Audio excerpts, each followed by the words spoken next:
Ibinunyag ni Pangulong Duterte ang umano'y plano ng Central Intelligence Agency o CIA ng Amerika na patayin siya. Ipinahayag yan ng Pangulo sa harap ng Filipino community sa Vietnam bago siya bumalik sa bansa.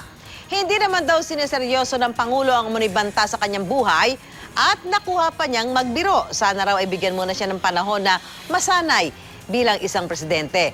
Dito lamang Lunes, sinabi ng Pangulo na hindi siya gusto ng Amerika tulad ng hindi nila pagkagusto sa dating presidente ng Iraq na si Saddam Hussein, Muammar Gaddafi ng Libya at Bashar al-Assad ng Syria. Sabi nila, plano raw ang CIA na patayin ako. Sus Mario Josep, Ginoo. I did not even, until now, I cannot even believe that I'm the mayor. Bigyan mo muna ako ng panahon mag-isip ako, presidente.